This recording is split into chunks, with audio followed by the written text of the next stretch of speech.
All right, so I'm still here at work where I just got doing the RJ Young show, but I did get the best of Alex Grinch's presser at preseason camp to start preseason camp. So excited about this, guys. All right, now enjoy. Alex, there's a logjam at defensive back. A lot of guys have played. A lot of guys have kind of fallen off the depth chart a little bit. Is that a good thing to have that many people competing for that few jobs, or how will you move forward and evaluate that? Well, the magic word you said there was compete, and so the more bodies that you have, not just competing for starting spots, but competing for roles, certainly is an important element of things. We didn't take a lot of stock in what's taken place in the past. That's the responsible thing to do. Open-minded for those guys, fresh start. Just like we expected them to have an open mind with our coaching staff, and so took that approach, and like I said, it was a responsible thing to do. And then you add the younger group of the incoming freshmen into that competitive mix, and so there's probably more questions than answers at this point as we go into fall camp. In the best case scenario, you got established starters at every single one of your spots on defense. That doesn't happen very often, so this isn't unique. But I also think that it's imperative that our guys on an individual basis take stock in some of the moments they've been in and some of the stages that they've performed in, and I think it's on them to kind of go back to those moments from a confidence standpoint. So I've been in the arena, and so the more guys that have been in it, again, can be advantageous. So a lot of work to do, though. Given your experience, would you rather have some safeties who really separate themselves, or you want that competition flowing back and forth? Sure. I think in the perfect world that you say that these are our starters, and the gap is so wide that we would never take them off the field. We were so comfortable with that individual. And sometimes there's a little bit of fool's gold in that as a coach, because once that guy tweaks an ankle in practice, and all of a sudden that 2 comes in, and you say, well, that's not the guy that I thought we were going to have. And so, what you're trying to do is have 22 guys that can compete on your defense. Obviously more best case scenario, but so I think in terms of how do you feel, and no one cares how you feel as a coach, but how you feel as a coach, you'd like to have established guys that walking out there on the first rep of the series, but take advantage of the fact when maybe that you don't, and then the competition is such that multiple guys could fill that role, and the other side of that too is the benefit is you got more guys having a viable role on your defense. Now again, we won't take the starter out to put someone in that's not competing at that same level, and so that's ultimately what we're working towards, is get as many guys on the defense to be in that mix to have again be quote unquote be in the depth. So guys that not on the depth chart as a 1 or a 2 or a 3, okay, I'm a 2 on the depth chart. Well, if we want to put you in a game, I wouldn't call yourself a 2. That's called being there by default. So the more guys we have in the depth, truly in the depth that we use on Saturdays, the better off we'll be. Gary? Alex, just going through spring, you only have a certain amount of bodies. I know, especially defensive backs, you talked about how light you were there. What does it mean now, just having a full class coming in now, being able to go through fall camp? Well, sure, and I think number one would be competition. You have more guys. There's that element of you eliminate the survival element in practice, where it's okay just to survive a given drill, like a given a 7-on-7 period, an 11-on-11 period, and why can't you survive it? Because you're not performing enough to a certain level. There's another guy we can bring in for you, and then a legitimate guy that we can bring in for you. There's shot fakes in basketball, where there's head fakes in football too. Is when you take a guy out and you put someone in that he knows and is not capable of executing at a given level, then it's not true competition that way. And so I think that's good. I mean, I think as we move forward into camp, having a full slate of guys from a health standpoint, and obviously given the young guys coming in, and that'll be advantageous for us. Jenny Carlson. Hey, Alex, at one point in spring, you mentioned that if you could tattoo the defensive pass rank on your guys, you would. I didn't actually mean that, but I know. But the criticism, you were pretty blunt when you felt like there was criticism with your guys. Sure. I assume that if you were like that with us, you were like that with them, being pretty honest. So why, I mean, they're obviously aware of the struggles. Why do that, and how'd you balance that through the spring, and how will you balance it this season? Sure, and I think at this point, as you go in the fall, starting now, is what's done is done. We can't have any impact on that. I think we did workouts. Coach Wiley in the weight room did workouts that from a rep count standpoint added up to 129 as a reminder. And I think again, as we flip the page and the calendar goes on to August, it's on to 2019, and so that no longer will be the emphasis. But I think it's just serves as a reminder that it's difficult to play defense in 2019. You're one play away from being average. The nice thing about playing the type of offense that we do on a day-to-day basis is you really get a good evaluation in terms of where you're at. But really, as much as anything, how we use that in the spring was just a constant reminder of why that rep's important, why that rep in individual is important, why that rep in a one-on-one period is important, why that rep. Now, again, you're not going to have success on every single rep, but point being, are you getting the necessary feedback to be better the following one? And then on as you go through the course of the day. And so you can use motivation a number of different ways. Obviously, we err on the side of being positive, but that certainly is one. I think just as competitors, you're trying to kind of dig at their soul in terms of help them keep them motivated as to why a day in April is so important to our success. I asked Lincoln about that, and he said it was hard. You got to be real with the guys. Did you feel like that as a new coach? Well, it is. It's a results business, and so we can say we're getting better, and we can very, very easy as a coach. You can walk off the practice field every single day and feel great. I mean, you can convince you can tell yourself the right story. We're getting better, and oh, by the way, everybody else in the country is getting better. That Tuesday practice in the spring when we say we're a better defense at Oklahoma than we were the previous Tuesday. Well, every offense in the country is better that Tuesday than they were the previous Tuesday. So you got to make sure that you're dealing in realism, type of deal, and they know that, and we as coaches know that. We got to be willing to say it's a tough day. We got to be willing to say it's not good enough, and at this point that they've kind of come to the realization that we're willing to do those things, and I think for the most part they've responded to that. Jason Kersey. Yeah, hey Alex. You coming into this season as opposed to last season when you were not running the whole defense yourself, do you feel reinvigorated this fall? Do you feel different coming in knowing you're back in control of the defense completely? No, I was pretty invigorated a season ago. But the one thing that when your role changes and I'll say this way: when your role changes, you kind of you try to be a star at the given role that you're in at that time. But the thing I will say I found out, as much as I like football, I like leading, and so the opportunity. I guess go real big picture on this. When Coach Riley called and said you have an opportunity to run the defense at Oklahoma, that's one, if not the reason, you jump at it. Okay, Cliff Brunt. Yeah, Coach, obviously the team struggled last year defensively. Most of those guys are back. In this day and age, especially with social media and the negativity that comes at them, how have you gone about instilling confidence in these guys going forward? Well, and it's a great point, and then the negativity never goes away. It's the best highlight or headline that you'll ever read is the negative one, and we're all drawn to that. And obviously, to think that our guys are somehow caught in a bubble, that they don't see it or hear it or feel it, would be naive on our part. And so it's kind of back to talking about dealing in realism. The outside world doesn't see the summer workout on a Monday morning. They don't see that progress, but we as coaches do, and so it's important for us to highlight it. If we're going to get a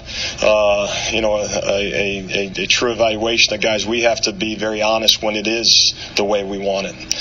Because we're going to be very honest when it's not the way that we want it. And you just go through it, and we find the numbers that fit the story that we need to tell. The success rate in one-on-ones, the success rate in 7-on-7, the success rate in team. And when it's not good enough, we're going to use those numbers to our advantage as well.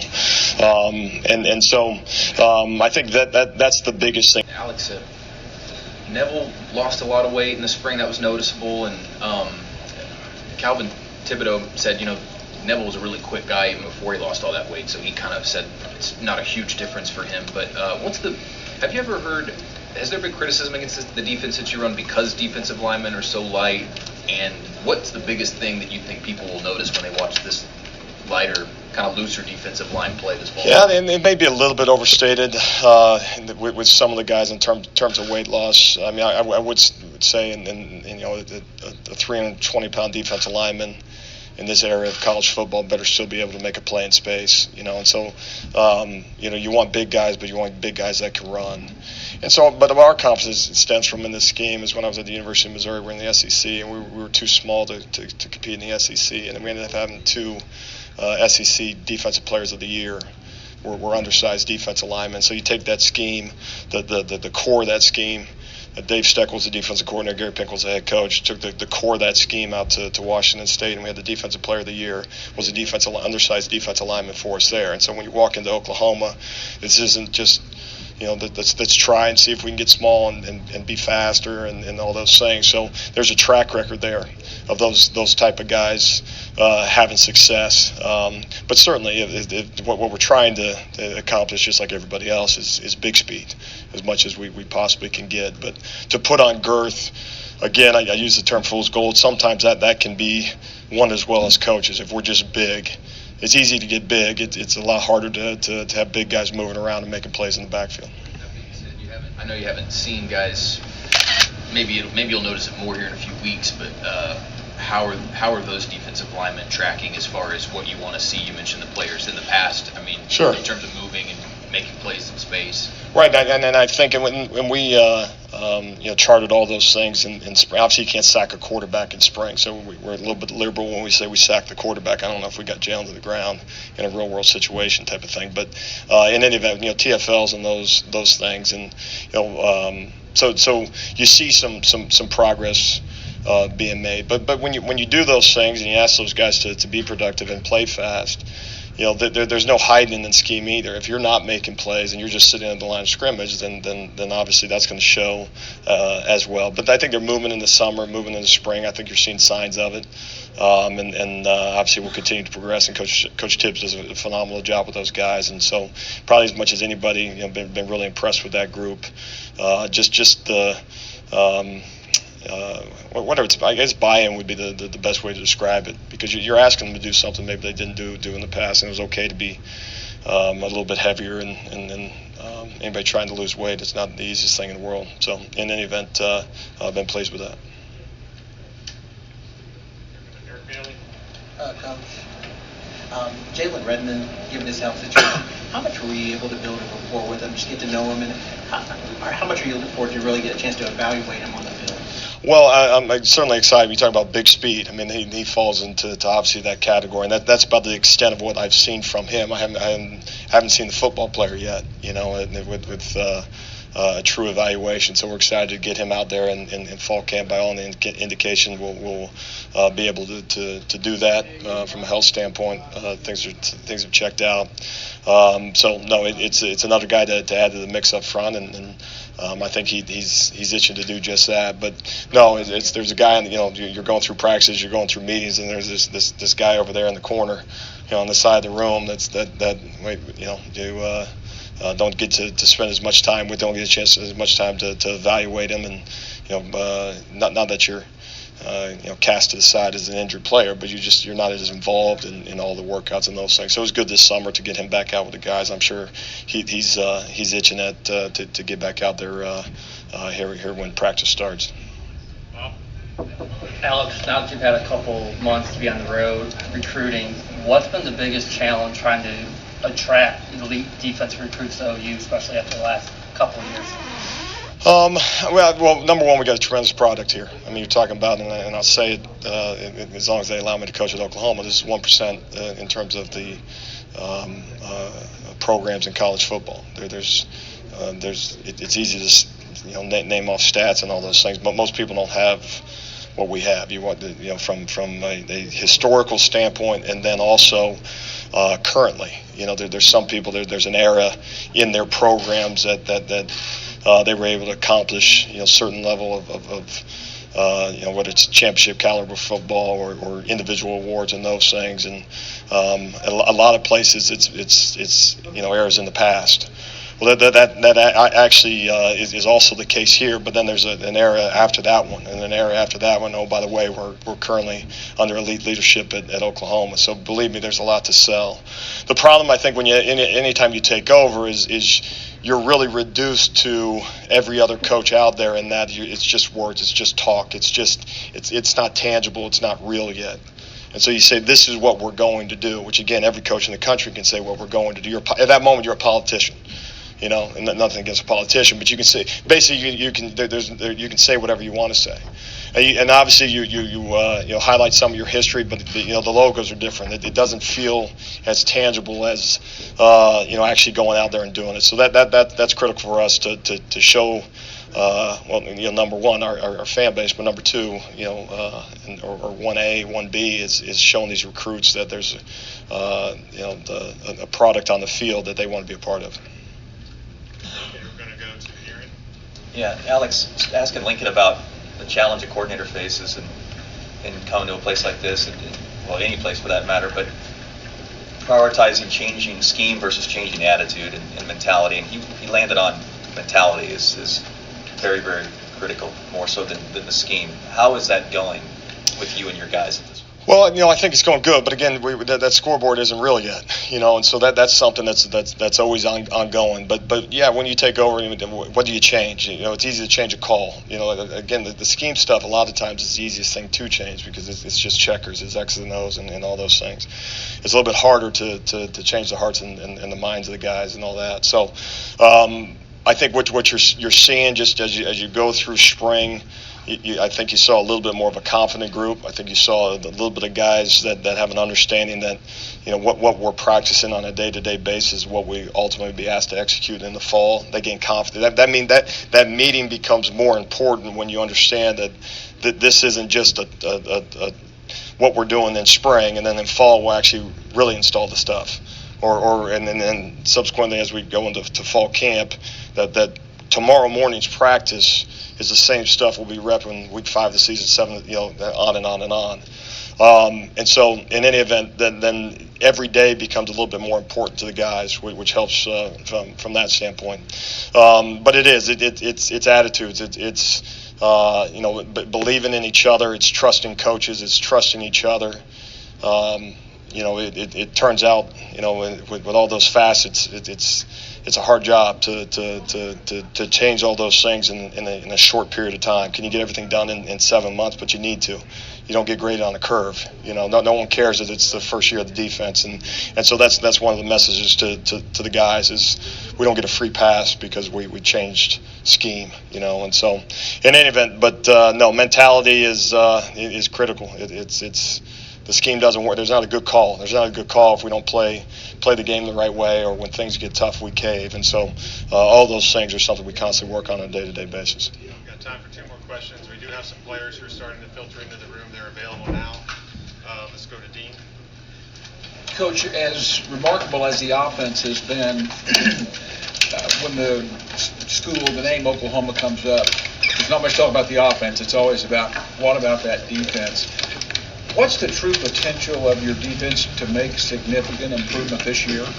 Well, I think you say what's the standard in Oklahoma, and I said this when I first got here, is what the standard at Oklahoma is to be the absolute best, and I don't think a football program runs the way it's supposed to run if you start saying, okay, we're going to be average on special teams, we're going to be elite on offense, we'll be pretty good on defense, and you kind of start moving the needle or moving the expectations based on who your quarterback is that year, or we graduated these guys, so this year if we struggle, it's okay. Really don't deal in potential. The expectation here is to have an elite defense. The country's not going to care that we're installing new. The expectation in Oklahoma is to compete and win championships. In order to do so, we feel like you got to have an elite defense to do that, and so that's what we're striving towards. Just one, where do you envision Buki playing at this year? Buki would be a nickel. And then with Derek King and Dana waiting for you guys at the end of camp, is there even a more sense of urgency to kind of get things going in the right direction? Well, a quality opponent right out the gate, and one that won't take it easy on you. I mean, you know from play in, play out, they expect to have success offensively. They're going to be very certainly high-powered and a talented group. And oh, by the way, you don't know exactly what they're going to be running because there's newness down there. You know what you kind of take stock in what's in the past. So it will be a major challenge for us, and so we got to take advantage of these next whatever it is 30 days.